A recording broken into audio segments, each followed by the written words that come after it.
Hello സുഹൃത്തുക്കളെ, നമസ്കാരം. ഞാനിപ്പോൾ ഉള്ളത് ട്രിവാൻഡ്രത്താണ്. ഇപ്പോൾ ഞങ്ങൾ ലുലു ഹൈപ്പർ മാർക്കറ്റിൻ്റെ അതിലേക്കൂടെയാണ് ഇപ്പോൾ പോയിക്കൊണ്ടിരിക്കുന്നത്.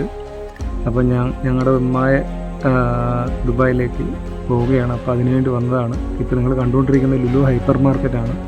ഏഷ്യയിലെ തന്നെ ഏറ്റവും വലിയ ഹൈപ്പർ മാർക്കറ്റാണ് ഈ ലുലു ഹൈപ്പർ മാർക്കറ്റ്. കേരളത്തിൽ തന്നെ 3 ലുലു ഹൈപ്പർ മാർക്കറ്റ് ഇപ്പോൾ നിലവിലുണ്ട്. ഇപ്പോൾ ഒരുപാട് സ്ഥലത്ത്, ഇന്ത്യയിൽ തന്നെ ഒരുപാട് സ്ഥലങ്ങളിലായിക്കഴിഞ്ഞു.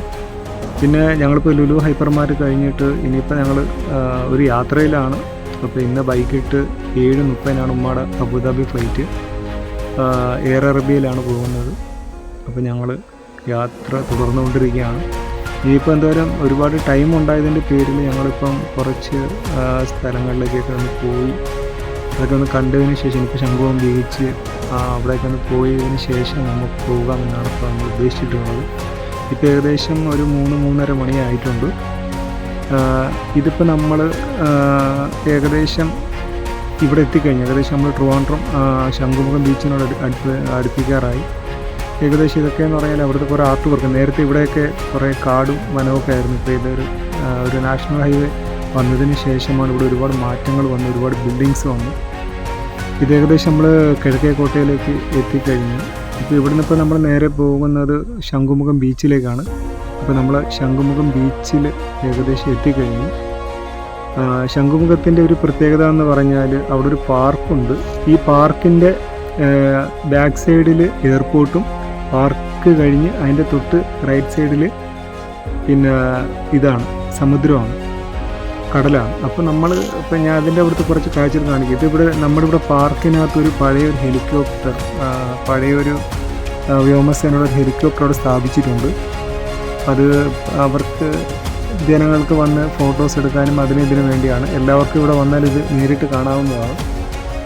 അതിൻ്റെ ശംഖുമുഖത്തെ ഏറ്റവും വലിയ പ്രത്യേകത എന്ന് പറഞ്ഞാൽ ഇവിടുത്തെ ഒരു പ്രതിമ തന്നെയാണ്. അത് ഞാൻ കാണിച്ചു തരാം ഈ വീഡിയോയിലൂടെ. ഇപ്പോൾ നിങ്ങൾ കാണുന്നത് ഇതൊരു എയർഫോഴ്സിൻ്റെ ഒരു ഹെലികോപ്റ്ററാണ്. ഭയങ്കര വലുതാണ് കേട്ടോ. നമ്മളതിൻ്റെ അടുത്ത് നിന്നാൽ നമ്മൾ ഏകദേശം ഭയങ്കര ഹൈറ്റാണ് ഈ സാധനത്തിന്. അപ്പം അതുകൊണ്ട് അതാണ് ആ പ്രതിമ ഞാൻ പറഞ്ഞത്. അപ്പോൾ ഇതുണ്ട് അതിൻ്റെ ബാക്ക് സൈഡിൽ അതിൻ്റെ വാലിപ്പോഴും കറങ്ങിക്കൊണ്ട് നിൽക്കുകയാണ്. അപ്പം നല്ലൊരു രസമാണ് സത്യം പറയാം ഇവിടെ കാണാനും എടുക്കാനൊക്കെ. ഞാനും ഉമ്മായും എൻ്റെ ജ്യേഷ്ഠൻ്റെ ഭാര്യയും കുഞ്ഞുമാണ്. അവനാണ് ആദിൽ മുഹമ്മദ്. അപ്പോൾ അതിൻ്റെ സൈഡിൽ കൂടെ എല്ലാം കിടന്ന് ഓടിക്കളിക്കുകയാണ്. ആക്ച്വലി അവിടെ കുറച്ച് നോട്ടീസ് ബോർഡിൽ എഴുതിയിട്ടുണ്ട് എപ്പോൾ ഉപയോഗിച്ചാണ്, ഏത് വ്യോമസേന സംഭവത്തെ ഉപയോഗിച്ചാണ്, എന്തിനു വേണ്ടി ഉപയോഗിച്ചാണെന്നുള്ള കാര്യങ്ങളൊക്കെ അവിടെ എഴുതി വെച്ചിട്ടുണ്ട്. അതൊന്നും ഞാൻ വായിച്ചിട്ടില്ല. പിന്നെ ഇവിടെ പിന്നെ കുറേ ഇതിൻ്റെ ഇടത് സൈഡിലേക്ക് പോയി കഴിഞ്ഞപ്പോൾ കടലാണ്. ഞാൻ കടലിലേക്ക് പോകുന്നുണ്ട്, കാണിക്കാം. പിന്നെ ഇതിൻ്റെ തൊട്ട് ബാക്കിൽ തന്നെ എയർപോർട്ടാണ്. അപ്പോൾ ഇവിടെ ഇപ്പം ട്രിവാൻഡ്രത്ത് 2 എയർപോർട്ടാണ്. ഡൊമസ്റ്റിക് എയർപോർട്ടും ഉണ്ട്, ഒരു ഇൻ്റർനാഷണൽ എയർപോർട്ടും ഉണ്ട്. അപ്പോൾ ഇതിപ്പോൾ ഇന്ത്യൻ എയർഫോഴ്സിൻ്റെ ഒരു ഹെലികോപ്റ്ററാണ്, Z-30-45 എന്നുള്ളത്. ഞാൻ നിങ്ങൾ മുമ്പേ പറഞ്ഞില്ലേ, ശംഖുമുഖത്ത് ഏറ്റവും വലിയ ഒരു ഇതെന്ന് പറഞ്ഞാൽ ഒരു ശില്പിയാണ്. അത് ഈ കാണുന്ന ഒരു ലേഡിയുടെ ഒരു പ്രതിമയാണ്. ഇത് ഒരുപാട് വർഷങ്ങൾക്ക് മുമ്പ് ശംഖുമുഖം എന്ന് പറഞ്ഞാൽ ഈ പ്രതിമയാണ് നമുക്ക് ഓർമ്മ വരിക. അപ്പോൾ ഞങ്ങളിനി ഇവിടെ കുറച്ച് നേരം ഇങ്ങനെ തലതല്ലി കളിച്ചു. ഇനി അതിനുശേഷം ഞങ്ങളിനി ഇവിടുന്ന് മുന്നോട്ട് പോയപ്പോൾ ഇനി ഇവിടെ കാണാൻ പോകുന്നത് നമ്മൾ കടലിലേക്കാണ് പോകുന്നത്. ശംഖുമുഖം ബീച്ചിലേക്ക് നമ്മൾ പോകാൻ പോകും. അപ്പോൾ അതിൻ്റെ വഴിയോര കടകളാണ്. അപ്പോൾ ഇപ്പോൾ വലിയ കച്ചവടമാണ്. കാരണം ഇപ്പം കടലെടുത്ത് ഒരുപാട് സ്ഥലങ്ങളൊക്കെ പോയി. നേരത്തെ ശംഖുമുഖം ബീച്ച് എന്ന് പറഞ്ഞാൽ അടിപൊളിയായിട്ട് കിടന്ന സ്ഥലമാണ്. ഇതൊക്കെ ഒരു ടാർട്ടർ റോഡ്. പണ്ട് ഞങ്ങൾ ഇവിടെയൊക്കെ വണ്ടി കൊണ്ട് പാർക്ക് ചെയ്ത സ്ഥലങ്ങളാണ്. ഇപ്പോൾ അവിടെ ഒരു റെഡ് കൊടി കുത്തിയൊക്കെ കണ്ടിട്ടില്ല. അപ്പോൾ സത്യം പറഞ്ഞാൽ ഇവിടെ കുറേ ഭാഗങ്ങളൊക്കെ കടലെടുത്ത് പോയി. കടൽ കയറ്റം ഉണ്ടായിട്ട് കടലെടുത്ത് പോയി. നേരത്തെ ഇവിടുന്ന് ഏകദേശം ഒരു 10-200 മീറ്റർ ഉള്ളിലേക്ക് നമ്മൾ നടന്നാൽ മാത്രമാണ് കടൽ കാണാൻ പറ്റുന്നത്. പക്ഷേ അതല്ല, ഇപ്പോൾ ഇവിടെ മാറി. സത്യം പറയാം ഒരുപാട് വ്യത്യാസങ്ങൾ വന്നു തുടങ്ങി. ഇതാണ് കടലാണ്. പണ്ട് ഇവിടെയൊക്കെ സത്യം പറഞ്ഞാൽ ഇവിടെ പാർക്കിംഗ് ഏരിയ ആയിരുന്നു. പണ്ട് സമയത്ത് എൻ്റെയൊക്കെ ചെറുപ്പകാലത്ത് ഇവിടെ പാർക്കിംഗ് ഏരിയ ആയിരുന്നു. ഇതിന് മുമ്പോട്ട് കുറേ ദൂരം നടന്നാൽ മാത്രമായിരുന്നു കടൽ. ഇപ്പം ഈ പാർക്കിംഗ് ഏരിയയുടെ അടുത്ത് എത്തി ഇപ്പോൾ കടൽ. അപ്പോൾ ഇങ്ങനെ പോയി കഴിഞ്ഞാൽ ഇത് വലിയൊരു നമ്മുടെ ഇവിടെ തന്നെ ബീച്ചിന് തന്നെ ഒരു ഭീഷണിയായി. സത്യം പറഞ്ഞാൽ ബീച്ചിൻ്റെ ഒരു ഫേസ് അങ്ങ് മാറിപ്പോയി. നേരത്തെ ഇങ്ങനെയല്ല. ശംഖുമുഖം ബീച്ച് എന്ന് പറഞ്ഞാൽ അത്രയ്ക്ക് അടിപൊളി രസമായിരുന്നു. ഇപ്പോൾ ഇവിടെ ഇതിൻ്റെ ഹോഴ്സ് റൈഡുണ്ട്, ഇപ്പോഴും ഇതുണ്ട്. ഇപ്പം നേരത്തെയൊക്കെ പണ്ട് ഞങ്ങൾ വരുന്ന സമയത്ത് ഒരു 5-6 കുതിരകളൊക്കെ നിരന്ന് നിൽക്കുമായിരുന്നു. ഇപ്പോൾ ഒന്നൊക്കെ ഉള്ളൂ. കാരണം ഇവിടെ ഇപ്പം സഞ്ചാരികളുടെ വരവ് കുറഞ്ഞു. എല്ലാവരും ഇപ്പോൾ കോവളത്തോട്ടും കൊല്ലത്തോട്ടൊക്കെയാണ് പോകാനുള്ളത്. കൊല്ലം ബീച്ചിലേക്കൊക്കെയാണ്, നീണ്ടകര ബീച്ച്. അപ്പോൾ ഇവിടുത്തെ ഒരു സ്പെഷ്യാലിറ്റി ഇതൊക്കെയാണ്. അപ്പോൾ നമ്മൾ ഈ കുറച്ച് ആൾക്കാരൊക്കെ ഉള്ളൂ, സത്യം പറഞ്ഞാൽ ഇവിടെ വലിയ തിരക്കോ കാര്യങ്ങളൊന്നുമില്ല. ഞങ്ങൾ വന്ന ദിവസവും അതുപോലുള്ളൊരു ദിവസമാണ്, പക്ഷേ എന്നാലും ഇത്ര തിരക്ക് കാണേണ്ടതാണ്, കാരണം വെള്ളിയാഴ്ച ദിവസമാണ് ഞങ്ങളിവിടെ എത്തിയിട്ടുള്ളത്. അപ്പോൾ ഇവിടെ നമ്മൾ കുറച്ച് സാധനങ്ങളിങ്ങനെ ചിലവഴിച്ചതിന് ശേഷം 7:30ക്കാണ് ഫ്ലൈറ്റ്. അപ്പോൾ ഏകദേശം ഒരു 5-5:30 കൂടി ഞങ്ങൾ എയർപോർട്ടിലെത്താണ് ഞങ്ങളുടെ പ്ലാൻ. അപ്പോൾ ഇതാണ് ശംഖുമുഖം ബീച്ച് കാണാത്തവർക്കായിട്ട്. അപ്പോൾ നിങ്ങൾ ഇവിടെ വരേണ്ട വഴി അങ്ങനെ ഇവിടെ വരാൻ വേണ്ടി ഒരുപാട് വഴിയുണ്ട്. ഇപ്പോൾ നമുക്ക് കന്യാകുമാരിയിൽ നിന്ന് വരുന്നവർക്ക് നേരെ നെയ്യാറ്റിൻകര അവിടെ നേരെ കയറി വരാൻ പറ്റും, നേരെ ട്രിവാൻഡ്രത്തേക്ക് എത്താം. ഇതിപ്പോൾ നമ്മളിനി എയർപോർട്ടിലേക്ക് പോവുകയാണ്. അപ്പോൾ ഏകദേശം സമയം 5 മണിയായി. അപ്പോൾ ഈ വലത് സൈഡ് കാണുന്ന എയർപോർട്ടാണ്. ഇതാണ് ഇനിയിപ്പോൾ നമ്മൾ എയർപോർട്ടിലുള്ള എൻട്രാണ്. അപ്പോൾ നമ്മൾ എയർപോർട്ടിലേക്ക് നമ്മൾ എൻ്റർ ആവാൻ പോവുകയാണ്. ഇതാണ് പിന്നെ ട്രിവാൻഡ്രം ഇൻ്റർനാഷണൽ എയർപോർട്ട്. അവിടെ എഴുതി വെച്ചിട്ടുണ്ട് welcome to Trivandrum international airport. അപ്പോൾ നമ്മൾ അതിൻ്റെ ഉള്ളിലേക്ക് എൻ്റർ ആയതിന് ശേഷം, അപ്പോൾ ഇവിടെ ഇപ്പോഴത്തെ പണ്ടൊക്കെ ഇവിടെ ഫീസ് 50 രൂപ ഉള്ളായിരുന്നു. നമ്മളിവിടെ പാർക്കിങ് കിടന്നാൽ 50 രൂപ ഉള്ളായിരുന്നു. ഇപ്പം അങ്ങനെയല്ല, ഇപ്പോൾ എമൗണ്ട് വളരെയധികം കൂടുതലാണ്. ഇപ്പോൾ നമ്മൾ കണ്ടിപ്പോൾ ഒരുപാട് വണ്ടിയുണ്ട് ഇവിടെ പാർക്കിങ്ങിൽ കിടക്കുവാണ്. അപ്പോൾ ഇവർ പോയതിന് ശേഷം മാത്രമേ നമുക്ക് പോകാൻ പറ്റൂ.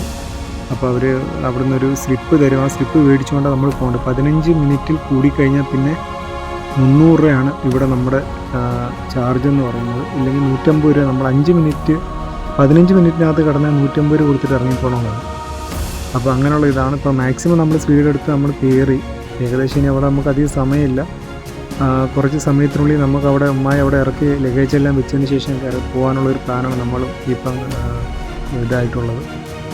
അപ്പോൾ ഏകദേശം നമ്മളിപ്പോൾ എയർപോർട്ടിനകത്തേക്ക് കയറുകയാണ്. ഒരുപാട് ഇതിൻ്റെ അപ്പുറത്തെ സൈഡ് ഡൊമസ്റ്റിക് എയർപോർട്ടാണ്. അപ്പോൾ മറു സൈഡാണ് ഇൻ്റർനാഷണൽ എയർപോർട്ട്. അപ്പോൾ ഓൾമോസ്റ്റ് ഇപ്പോൾ നമ്മൾ എയർപോർട്ടിൻ്റെ അടുക്കിലേക്ക് എത്താറായി, അതിൻ്റെ എൻട്രൻസിൻ്റെയൊക്കെ അടുത്ത് എത്താറായി. അപ്പോൾ ഇവിടുന്ന് വലത് ഭാഗം തിരിഞ്ഞ് നമ്മൾ അങ്ങോട്ട് കയറുന്നത് എൻട്രൻസ് ആണ്. ഇത് ട്രിവാൻഡ്രം ഇൻ്റർനാഷണൽ എയർപോർട്ടാണ്. അപ്പോൾ ഇപ്പോൾ നമ്മൾ ഏകദേശം എത്തി. ഇപ്പോൾ എൻട്രൻസിലേക്ക് നമ്മൾ കയറാൻ പോവുകയാണ്. അപ്പോൾ ഇവിടെ നമ്മൾ വണ്ടി സൈഡാക്കിയിട്ട് വേണം നമ്മുടെ ലഗേജും കാര്യങ്ങളെല്ലാം ഇവിടെ ഇടാനുള്ളത്. അപ്പോൾ അതിനുള്ള സെറ്റപ്പ് ആകാനുണ്ട്. ഐ ലവ് തിരുവനന്തപുരം ഉണ്ട്. D1 എന്നുള്ള ഡിപ്പാർച്ചർ 1. അപ്പോൾ ഈ 1 അതായത് ഇപ്പോൾ വരുന്ന ഫ്ലൈറ്റുകളൊക്കെ D1, D2, D3 അതിന് ഓരോ ഡിപ്പാർച്ചർ ചെയ്ത് വന്നിട്ട് ഓരോരുത്തർക്കും ഒരു ഇത് പറയാം. D1 കൂടെ എടുക്കുക. നമ്മുടെ സാധനങ്ങളെല്ലാം എടുത്ത് ഞങ്ങൾ ലഗേജെല്ലാം എടുത്ത് വെച്ചു. അപ്പോൾ ഞങ്ങൾ അവസാനമായിട്ട് ഇനി യാത്ര പറഞ്ഞ് ഇവിടുന്ന് ഇറങ്ങാനുള്ള പ്ലാനാണ്. അപ്പോൾ ഇനി വലിയതായിട്ടൊന്നുമില്ല. ഇനിയിപ്പോൾ ഇവിടുന്ന് വിടുക എന്നുള്ള പ്ലാനാണ്. കാരണം അധികം സമയം കഴിഞ്ഞ് കഴിഞ്ഞാൽ പിന്നെ നമുക്ക് ഇവിടുന്ന് ഇതാവത്തില്ല. ഇനിയിപ്പോൾ ഉമ്മച്ചി നേരെ 7:30 ഇവിടുന്ന് കയറി കഴിഞ്ഞാൽ നേരെ അവർ ഇനി അബുദാബിയിലാണ് ഇറങ്ങുന്നത്. അപ്പോൾ ഞങ്ങളുടെ റിലേറ്റീവ്സ് എല്ലാം വന്നിട്ടുണ്ട്. അവരുടെ കൂടെയാണ് ഇപ്പോൾ ഉമ്മച്ചിയുടെ യാത്ര പോകുന്നത്. അപ്പോൾ ഇനിയിപ്പോൾ അവരാണ് അതിൻ്റെ ബാക്കിലായിട്ട് നിൽക്കുന്നത്. ഇനിയിപ്പോൾ ഞങ്ങളവിടെ നിന്ന് ഇറങ്ങി. അധികം ഞങ്ങൾ താമസിച്ചില്ല. അമ്മയോടെ അവരുടെ കൂടെ ആക്കിയതിന് ശേഷം ഞങ്ങളവിടെ നിന്ന് ഇറങ്ങി. അങ്ങനെ ഞങ്ങൾ യാത്രയൊക്കെ പറഞ്ഞ് വീണ്ടും എയർപോർട്ടിൽ നിന്ന് ഇറങ്ങി. ഇനിയിപ്പോൾ ഞങ്ങൾ നേരെ പോകുന്നത് വീട്ടിലേക്കാണ്. വന്ന വഴി കൂടെ തന്നെയാണ് നേരെ ഞങ്ങൾ തിരിച്ച് വീട്ടിലേക്ക് പോകുന്നത്. ഇനിയിപ്പോൾ ഞങ്ങൾ അങ്ങോട്ടുള്ള യാത്രകൾ മാത്രം കണ്ടുകൊണ്ട് ഇനിയിപ്പോൾ പാട്ടൊക്കെ ഇട്ട് എൻജോയ്മെൻറ്റ് ചെയ്ത് ഇനിയിപ്പോൾ പോകാനുള്ള പരിപാടിയാണ്. അപ്പം എല്ലാവർക്കും ശുഭദിനം നേരുന്നു. പിന്നെ എല്ലാവരും കാണുക. ഇനി നമ്മൾ വീണ്ടും ലുലു ഹൈപ്പർ മാർക്കറ്റിന് എല്ലാം കൂടി തന്നെയാണ് പോകുന്നത്. അപ്പോൾ ഇങ്ങോട്ട് വന്നപ്പോൾ നിങ്ങൾ ചെറുതായിട്ടൊരു വ്യൂവിലായിരിക്കും കണ്ടത്. പക്ഷേ ഇനി അങ്ങോട്ട് പോകുമ്പോൾ കുറച്ചുകൂടെ നല്ലൊരു വ്യൂ ആണ് ഇനി ഞാൻ കാണിക്കാൻ പോകുന്നത്. ഇതാണ് ലുലു ഹൈപ്പർ മാർക്കറ്റ്. അങ്ങോട്ട് പോയ സമയത്ത് നമ്മൾ വലത് സൈഡിലായിരുന്നു, തിരിച്ചു വന്നപ്പോൾ ഇടത് സൈഡിലായി. അപ്പോൾ ഇത് ഭയങ്കര ഇതാണ്. ഏഷ്യയിൽ തന്നെ ഏറ്റവും വലിയൊരു ഹൈപ്പർ മാർക്കറ്റാണ്. ഇനിയിപ്പോൾ നമ്മൾ കുറച്ച് സോങ്ങൊക്കെ കേട്ട് കുറച്ച് ക്ഷീണമുണ്ട്. വലിയൊരു യാത്രയായിരുന്നു. അപ്പം ജസ്റ്റൊക്കെ ഒന്ന് മയങ്ങി പോവാം എന്നുള്ളൊരു പരിപാടിയാണ്. അപ്പം എല്ലാവരും ഇത് വാച്ച് ചെയ്യണം, സബ്സ്ക്രൈബ് ചെയ്യണം, ഷെയർ ചെയ്യണം. നിങ്ങൾ തരുന്ന പ്രചോദനമാണ് എൻ്റെ ഓരോ വീഡിയോകളും. അപ്പം ഈ യാത്ര ഇവിടെ അവസാനിക്കുന്നില്ല. ഇനിയും പുതിയ ഓരോ സ്ഥലങ്ങളിലേക്ക് ഞങ്ങൾ പോവുകയാണ്. അപ്പോൾ അവിടുത്തെ വിശേഷങ്ങളുമായിട്ട് ഞാൻ വീണ്ടും വരുന്നുണ്ട്. അപ്പോൾ ജസ്റ്റ് ഈ യാത്ര നിങ്ങളൊന്ന് കാണുക. ഇനി കുറച്ച് ദൂരത്തേക്കൊന്നുമില്ല. ഇനിയിപ്പോൾ ഈ വണ്ടി ഞങ്ങൾ കൊണ്ടുവന്ന ഞങ്ങളുടെ ഒരു സുഹൃത്തിൻ്റെയാണ്, ഞങ്ങളുടെ ഒരു ചേട്ടൻ്റെ വണ്ടിയാണ്. അപ്പോൾ അദ്ദേഹത്തിനൊരു സന്തോഷം എന്നാണ്. അദ്ദേഹത്തെ പരിചയപ്പെടുത്താൻ മറന്നുപോയി. അപ്പോൾ അദ്ദേഹം എൻ്റെ ഇടത് സൈഡിൽ ഡ്രൈവിംഗ് സീറ്റിൽ വണ്ടി ഓടിക്കുന്നത്. അപ്പം ഇനിയിപ്പോൾ അന്നേരം നമുക്ക് വീണ്ടും കാണുന്നത് വരെ എല്ലാവർക്കും ഗുഡ് ബൈ, നമസ്കാരം. എല്ലാവരും എന്നെ നന്നായിട്ട് സപ്പോർട്ട് ചെയ്യുക, നല്ല രീതിയിൽ ഫോളോ ചെയ്യുക. ഓക്കെ. അപ്പോൾ ഇനി നമ്മൾ നല്ല നല്ല വീഡിയോസായിട്ട് വരും. കാരണം നമ്മൾ ഒരുപാട് ആൾക്കാർക്ക് ഇപ്പോൾ ഫേവർ ചെയ്യുന്നുണ്ട്. അപ്പോൾ കൂടുതലും ഇത് തന്നെ ഇവിടുത്തെ ഒരു ഇതാണ്. ഇനിയിപ്പോൾ നമ്മൾ ഇനിയിപ്പോൾ നമ്മുടെ സിംഗിൾ വേ റോഡിലേക്ക് വന്നു. നമ്മുടെ മലയോര ഹൈവേയിലേക്ക് കയറുകയാണ്. അപ്പോൾ ഓക്കെ ബൈ.